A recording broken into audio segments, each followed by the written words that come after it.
Daniel Riolo, Jérôme Roten, tout à l'heure David Lorto, tout à l'heure Fred Hermel également pour revenir dans le détail sur les qualifs du Real en finale de la Ligue des Champions. Le 32-16 est ouvert. Mathieu nous attend d'ores et déjà pour en parler de ce match. Alors, on va parler de Benzema, on fera une évaluation tout à l'heure, mais j'aimerais, après qu'on ait souligné donc les caractéristiques du Real dans cette confrontation, qu'on parle quand même des choix de Zidane. On a souvent loué les bons choix de Zidane. Est-ce que là, il ne s'est pas globalement planté dans son 11 de départ? Lucas Vazquez qui était en perdition, absence de Casemiro qui pouvait jouer, puisqu'il était sur le banc et qui est rentré en cours de jeu. Est-ce qu'il s'est planté? Non, si tu prends l'avis de Daniel avant la pub où il dit c'est vous les spécialistes. Non, mais tu peux te qualifier en t'étant planté. On regarde que le résultat. Alors dans ces cas-là, Daniel, on regarde le résultat. Moi j'écoute. On regarde le résultat et on dit bravo, il a encore réussi son coup à mettre Lucas Vazquez arrière droit et puis voilà. Et puis on a vu quand même qu'au bout d'une demi-heure, il pensait il envoie Nacho. Il faut arrêter dans les délires de regarder que le résultat, parce que si tu regardes que le résultat et la qualif, on ferait pas d'analyse de match dans tous les cas, et je pense qu'on se ferait tous un peu chier. Donc après certains pro-madrilènes vont me dire mais attendez, vous passez que votre temps à critiquer le Real Madrid alors qu'ils se sont qualifiés. Moi je suis désolé, moi sur les deux matchs, alors elle est critiquable ce soir. Et sur ce match-là, oui, la compo de Zidane, elle est critiquable. Déjà, il faut, avant de parler et de partir dans des choses qui sont peut-être pas vraies, parce qu'il y a un choix. Kovacic, pourquoi il est titulaire? Casimiro était peut-être blessé, mais vu qu'il rentre en cours de jeu, je pense qu'il y a un choix. Ce choix-là, il n'est pas payant parce que Kovacic a été en dessous par rapport à Casemiro, qui est vraiment la tour de contrôle. Et côté droit, Lucas Vazquez, qui est décevant. Alors même si c'est pas son poste, moi je l'ai dit, mais Lucas Vazquez, au bout d'un moment, quand tu prends un mec dans ton dos qui arrive lancé à la bas, sur la première action. La deuxième action, c'est la même chose. Mais au bout d'un moment, on prend du recul, mon coco. Arrête de te livrer comme un milieu de terrain alors que t'es défenseur, t'es arrière droit. Et ça, c'est un problème d'anticipation, de lecture du jeu. Et derrière, il a mis son équipe en grande difficulté parce que, oui, j'en reviens à ce que je disais à Daniel avant la pub. Et le déséquilibre dans le milieu de terrain, c'est aussi dû à ça. Au bouillon qu'il a pris, aux largesses qu'il a laissé dans son dos, que Modric est venu l'aider. Et même avec Modric, ça allait pas. Alors Daniel, ton avis, ensuite on va accueillir David Lorto. Moi j'ai beaucoup de mal à voir des erreurs ou à critiquer ce que fait le Real, parce que si on a le sentiment que beaucoup d'équipes auraient pu les faire tomber, ça n'arrive pas. Ça n'arrive pas. Ça tient un fil quand même à chaque fois. Ok, parce que le Bayern fait un cadeau à l'aller, un cadeau au retour, et ça coûte cher, c'est vrai. Que Lucas Vazquez soit en difficulté en position d'arrière droit, après tout, c'est pas son poste, j'ai envie de te dire, normal. Et que tu veuilles critiquer ce choix, pourquoi pas. Mais il y a un truc. Normal qu'il soit perdu, non. Je suis désolé. Non, mais qu'il n'ait pas les réflexes. Comme tu me dis souvent, là. Non, mais qu'il n'ait pas les réflexes. Non, mais tu me dis, oui, les hommes de terrain, vous savez. Alors, vu que je sais. Non, mais le problème, c'est que Lucas Vazquez, si tu le mets contre Levante, il va te faire le truc. Mais là. Je peux te dire qu'un milieu de terrain offensif côté gauche ou côté droit, il est capable de jouer sur un match, sur deux matchs, arrière gauche ou arrière droit. Il faut voir ce qu'il y a en face. Voilà, exactement. C'est pas les. On peut considérer. C'est un match de Liga lambda, par exemple. Non, je suis pas d'accord avec vous. Sur le 1 contre 1, il n'y a pas de problème. Il est nul, Jérôme. Très bien. Il a été nul. Ok, d'accord, il a été nul, ok. Et il n'a aucune excuse parce que même s'il joue jamais arrière droit, il peut pas se planter. Passer à autre chose. Voilà, donc, je voulais passer à autre chose. Il y a un truc que le Real fait mieux que le Bayern à l'aller et au retour, c'est l'implication globale. C'est le collectif. Ça, il n'y a personne qui les prend en défaut là-dessus. Personne. La Juve est au match retour, sur le 3-0. Ça, oui. Mais à l'aller comme au retour, le Bayern, il y a une équipe qui physiquement ne semble jamais baisser le pied. On a juste vu Asensio à un moment s'écrouler. Et le Bayern, qui a des occasions, qui n'a pas la bonne dernière passe, qui n'a pas le bon dernier coup de rein. Les mecs se défoncent et s'arrachent. Ça, c'est la qualité première du Real Madrid. Je ne dis pas qu'il passe pour ça, que les autres, comme tu dis, le problème, c'est qu'effectivement, quand tu bases beaucoup là-dessus, et je pense qu'il base beaucoup là-dessus, effectivement, ça peut donner l'impression, juste ou pas juste, je pense plutôt juste, que ça peut tenir à un fil. Donc il va falloir qu'une équipe, à un moment, les bouscule et les fasse tomber de ce fil. Mais ce fil, il est malgré tout solide. L'implication physique, ce que les mecs font sur le terrain, le don de soi, C'est une caractéristique chez tous les mecs du Real.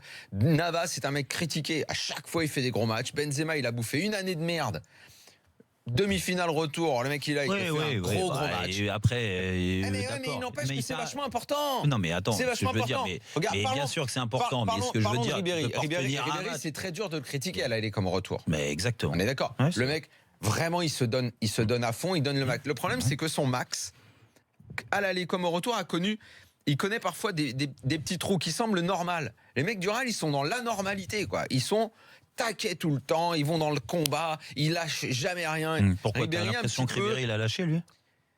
C'est pas qu'il a lâché volontairement, c'est qu'à un moment il a eu les jambes un peu moins fraîches. Tu l'as vu, toi? Un petit peu à la fin, il est un peu moins bien à la fin. Mais vous êtes incroyable quand même, parce que il y a juste à regarder. On vient de faire. Alors pour ceux qui ont BFM Sport, ils ont vu les stats du match. Il fait un gros match, mais à un moment, les jambes sont plus fraîches. Je veux bien entendre tout ce que tu dis, le don de soi, le ceci, le cela. Les joueurs du Bayern, ils l'ont aussi. T'en fais pas, ils l'ont eu. Le don de soi pour essayer de. Mais ils arrivent moins que le Real. Mais il n'y a pas de moins. Dans la baston, mais très souvent, je me dis putain, les mecs, mais il n'y a pas de moi. Moi, quand tu me dis, ouais, il leur manquait le dernier geste ou la bonne dernière passe. Mais la bonne dernière passe, ils l'ont eu combien de fois? Navas, il a fait combien d'arrêts? T'étais le premier à le dire. Donc si tu concèdes autant d'occasions, c'est que toi, tu maîtrises pas tant que ça. Et même avec du don de soi, comme tu dis, le Real Madrid, ils sont. Est-ce que tu dis qu'ils maîtrisaient? Mais même avec du don de soi, ils sont en grande difficulté. En grande difficulté. Ce que j'ai dit, Jérôme, je t'ai dit qu'ils sont sur un fil. Et la bonne dernière passe, ils l'ont fait plein de fois, les joueurs du Bayern. Parce que tu ne crées pas autant d'occasions.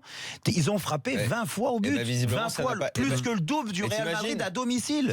Ça avec une possession de balle de plus de 60%. 20, mais seulement 8 tirs cadrés. Et ça n'a pas suffi. Attends, seulement 8 tirs cadrés? Tu me dis 8 tirs cadrés? Non mais attends, c'est énorme. C'est incroyable. Mais ce qui est formidable, c'est que ça n'est pas suffi. Donc le don de soi, je veux bien, mais toutes les équipes arrivées en quart, en demi-finale de Ligue des Champions, bien sûr qu'elles ont ce don de se battre, ce don de réussir. C'est pour ça que le PSG n'y arrive pas et que le stade des huitièmes de finale est là. Je suis d'accord. Mais il y a encore une fois, je répète, sur les deux matchs, j'ai eu l'impression, moi, que le Real arrivait à donner plus que le Bayern.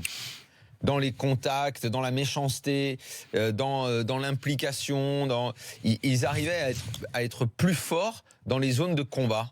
Voilà, c'est une impression. Peut-être que Mathieu est là, les gars. Tu as le droit de pas être d'accord. Non, en tout mais cas, je pense pas qu'il fasse la décision tactiquement. Avant que l'ortho donne son point de vue. La décision tactiquement. Non, c'est moins qu'on puisse dire. Après, techniquement, ils sont quand même très très justes à plein de postes avec des joueurs hors du commun qui, quand ils ont le peu d'occasions qu'ils ont, ils arrivent à transformer. Mais pas trop ce soir. À part Benzema. Pas trop ce soir. Franchement, à part Benzema. Pas trop ce soir, c'est vrai. Le reste au milieu. Pas trop ce soir. Mathieu, bonsoir. Le premier but, c'est une séquence de jeu extraordinaire, le premier but. Mathieu, est-ce que Zidane s'est trompé dans ses choix ce soir? Pour moi, il y a un seul choix dans lequel il s'est trompé que j'ai pas compris, c'est l'absence de Casemiro dans l'11 de départ. C'est la seule chose dans laquelle je ne comprenais pas. Après, Carvajal, de mémoire, il est attendons qu'il l'explique pour savoir s'il s'est trompé. Ouais, mais on a bien vu la différence entre les rentrées, ça a quand même un peu plus stabilisé le milieu de terrain et ça a déverrouillé quand même pas mal de choses au milieu après. Mais après, Carvajal, il était blessé, donc Lucas Vazquez, c'est sûr qu'il l'a mis là pour contrer Ribéry sur le point de vue de la vitesse. Mais après, moi, je voulais en parler avec Jérôme. La dernière fois, il m'avait fait bondir, Jérôme, quand il avait parlé d'Areola, il l'avait comparé à Navas en disant qu'il ne voyait pas de différence entre Areola et Navas, quoi. Moi, je pense que mentalement, Navas, c'est là-dessus. Navas, il faut arrêter. Il faudra le mettre dans les meilleurs gardiens du monde un jour ou l'autre. Mais je dis tout le temps que je comprends pas pourquoi ce mec-là se fait tailler. Mentalement, c'est une brute. Il n'y a rien qui l'atteint. Il n'y a rien qui atteint ce mec-là.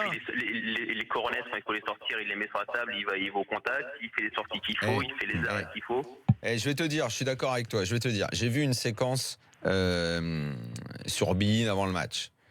Il y a quand même, il y a des habitudes à la chouinerie. Il y a quand même des clubs où la chouine, ça n'existe pas. Navas, c'est un dîner là avec Raoul, il y a Florentino Pérez. Tu l'as vu? Bon, Navas, quand même, il prend dans la gueule. Si ça arrive en France sur Areola, mais qu'est-ce qu'on est méchant, qu'est-ce qu'on est ceci. Navas, il se fait. Il est pas loin de l'humiliation publique. Il est dans un dîner avec Florentino Pérez et puis les socios. Avec comment on appelle ça là, les leaders de Peña là. Voilà. Le mec lui dit ouais mais mec Navas en public devant tout le monde. Ouais mais un jour il faudra quand même qu'on ait un gardien plus fort que toi. Je schématise mais c'est à peu près ce qu'il lui dit.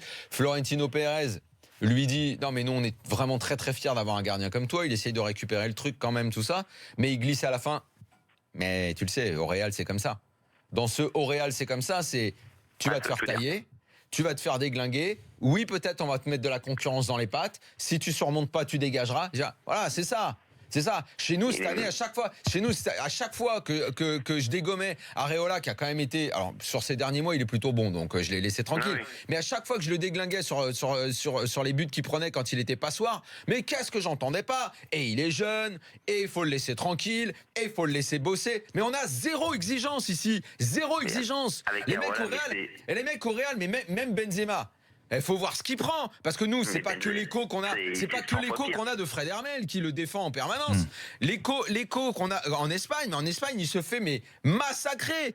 Moi, par rapport à Benzema, mais je suis un ange par rapport à ce qu'il se dit. Tous les mecs qui m'insultent, ouais, Benzema, tu le tailles et tout, tous ceux qui ce soir se régalent à dire, ouais, t'as vu ce qu'il est capable de faire. Mais allez parler aux supporters du Real, les mecs, là. Tous les footix de France, là, qui défendaient Benzema. Ce soir, les supporters du Real, je pense que. Voilà. Mais bien sûr, ce soir, ils sont obligés de dire, t'as fait un match énorme. Moi aussi, je dis, t'as fait un match énorme. Mais en Espagne, les mecs, ils se font critiquer. C'est comme quand Pogba, au CFC, la semaine dernière, il dit, ouais, en France, laissez-nous tranquilles et tout. Oh mec, parce que si t'étais pas dans une autre galaxie, tu saurais qu'en Angleterre, vous vous faites défoncer au moindre mauvais match. Et en Espagne, c'est pire. Pourquoi tu ramasses tous les gars qui sont critiqués partout là? Tu me ramènes Areola, Pogba. Mais parce qu'ici, on a zéro exigence au départ. Il y a zéro exigence. Mais Navas, pour en revenir à lui, si tu n'as pas compris ce que je veux dire, c'est que le mec publiquement, il se fait démonter dans une réunion avec des supporters du Real, des anciens du Real. Le mec, mais il s'en branle. 3 jours après, il fait un match énorme. Tu peux dire qu'il s'en fout, c'est mieux. Et donc, s'il s'en fout, mais tu penses que les autres que tu viens de citer... Parce que mentalement, c'est une brute. Mais les autres, ils s'en foutent pas, peut-être? Qui? Les autres que tu viens de citer, ils s'en foutent. Mais pas du tout. Ah bon? Ils chouinent. Ah bon? Ils chouinent. Mais qui ils chouinent? Mais tous, ils chouinent. Moi, je l'ai pas entendu. Au PSG, ils font que chouiner. Moi, je sais pas, Areola, je l'ai jamais entendu chouiner. Non, je l'ai jamais entendu. Écoute, il a chouiné, publiquement, il a chouiné. Il est vrai qu'Areola, franchement, il faut arrêter d'abord, de faire on l'entend pas, et deux, je te parlais, mais visiblement, tu es sur ton téléphone et t'entends pas ce que je dis, excuse-moi. J'ai dit l'environnement. L'environnement de quoi? L'environnement, c'est tous les gens qui le protègent. Au lieu qu'il soit critiqué. Mais franchement, Daniel, tu te fous du monde quand même. Navas qui se fait critiquer, tu crois que son environnement essaye pas de justifier pourquoi il est là, titulaire? Mais l'environnement, je parle des supporters. Mais c'est pas son agent. Mais les supporters, c'est la même chose ici. Non, le mec, il est critiqué comme Benzema, il se fait critiquer parce que t'es au Real. Nous ici, que ce soit au PSG dans nos clubs, ça bouge pas. Sauf qu'à la différence, Navas a fait des... Un peu à l'OM, les mecs qui sont secoués. Ça, c'est vrai, c'est le seul. C'est le seul. Ici, on protège à Lyon, on protège au PSG, on câline, on caresse tout le monde. Sauf qu'au bout d'un moment, les supporters du Real Madrid sont conscients d'avoir un gardien qui arrive à quand même gagner des Ligues des Champions et à être performant. Alors oui, moi je réponds à l'auditeur. Parce que si un jour j'ai comparé Areola à Navas, ça devait être certainement sur un match. Ça devait être là-dessus la comparaison. Parce que sinon, moi je suis le premier à dire que Navas a de grandes qualités. Et encore ce soir, il l'a montré. Après, quand il fait une couille de temps en temps, bien sûr que ça arrive à tous les gardiens.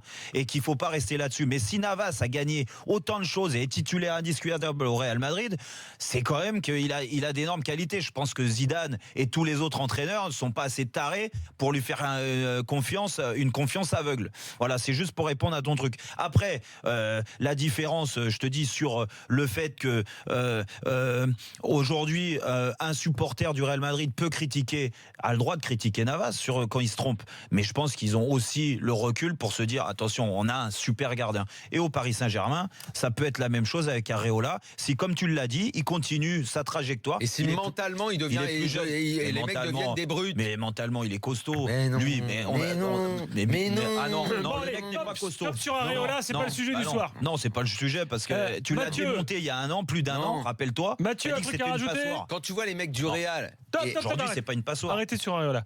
Mathieu, un truc à rajouter ou pas? Ouais, que Varane, encore un gros match de Varane. Ça commence à faire déjà quelques matchs qu'il est présent. D'ailleurs, on me dit sur Direct Studio, ce soir, c'est Milou qui a sauvé Tintin. C'est dur, ça. Ramos, je trouve encore plus. Déjà à l'aller, il avait été Milou dans l'île Noire. Déjà, j'avais trouvé encore Ramos, là, le moment quand il essaie de dégager le ballon, là, quand il éclate. Ramos, il fait pas le match de sa saison, là, loin de là. Non, on l'a connu bien meilleur. Contre qui, quand il peut dégager le ballon, mais il éclate l'Allemand, là, je sais plus c'était qui. En première mi-temps. Ouais, en première mi-temps, on sait pas pourquoi il fait ça, il y a aucune raison de le faire en plus. Et j'ai beau être pour Madrid, il y a penalty 10 fois parce qu'il touche pas. Sur Lewandowski, ouais. Ouais, Ah c'est ouais ça. Ouais, Ah bah, heureusement que tu l'as vu, ce péno, parce que si on le dit...